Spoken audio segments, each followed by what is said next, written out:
Zay no makasika niny fa songadina ao anatin'ilay boky izay hovolavolainy taranaky lazaina izay mivondrona ao anatin'ilay fikambanana antsoina hoe fitela ny mampiavaka ny tanàna na eo amin'ny sehatra ara-tantara zany na eo amin'ny lafiny ara-kolontsaina manana mampiavaka azy araka zany ity boky izay hokasain'izy ireo avoaka iny. Miomana nisy amoaka boky mikasika ny tantaran'ny lazaina nisy fivondrona niteraky lazaina na fitela. Tanjona ny ahafahana manangona ny tantara fototry lazaina izay tena manana maiza tokoa eo amin'ny lafiny ara-kolotsaina. Ho fampivelarana ny kolotsaina sy ny vakoka tokoa dia ny fampitoana tetsy amin'ny fitoerana fampianarana teolojia ety sy Ambatonakanga ny mpikambana ao anivon'ny fitela. Asa fanaonay ao anatin'ny programme nasanay dia ny fampivelarana le ataontsika hoe ny kolotsaina sy ny vakoka ka lazaina manana ny tantarany ao anatin'izany zany hoe koban'ondro zany raha malazaina ny lazaina zany dia ao koa zany hoe manana an'ireo olona mahasangan'olona tamin'ny androny zany lazaina zany raha tsy hoe karazana komando maromaro any amin'ny fito na valo any zany avy eo lazaina ary reny nanangana isa nangana trano mijalajalo lazaina izay rerehan'ny lazaina tokoa zany satria tonga amin'ny hoe ny fitenena dia avy eo hoe trano be ny lazaina izay mavita alono maninona ary marina zany ka eo moa zany ataoko hoe ao anatin'ny programme lasanay dia hoe anangona ny tantarany lazaina mba tsy holovatsofony zany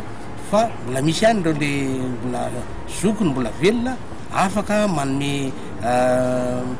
manatsara n'izany tantara zany ny zavatra ny ainany zany tao lazaina indrindra ny ainany ray aman-dreny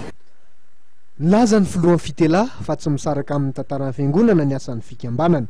miezaka ny hanohitra ny ezaka efa natao rehetra mba hisian'ny fivoaran'ny tantarany lazaina ary hijery ny ho avy ihany koa ny fitela.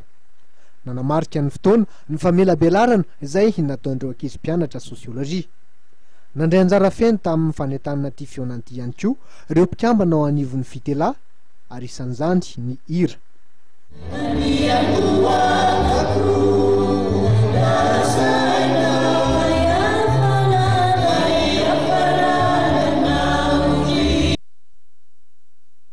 Kosa toklasitoko vavy ny vaovao izay nentina taminao tamin'ity takariva ity isan'ny songadina ny fitokanana ny fototra firasa vaovao ny tahirim-bola ho an'ny fampandrosoana na ny FDL natrehan'ny filoham-pirenena Rajaonary Mampianina moa izay fotoan-dehibe izay isorana feno toklasitoko vavy sy nisaraka tamin'ny fahitalavitra mateveta ao anatin'izay fotoana ny fampahalalam-baovao izay ary mbola tsy saraka amin'ny ihany koa anatin'ny toy ny fandarana maro samihafa mametraka ny veloma mandrapitafa ho amin'ny rapitsindray velomarto.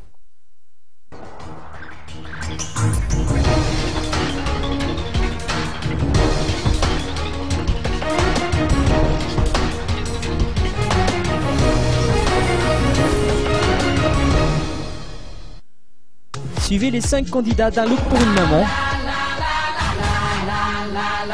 avec Monica Carré.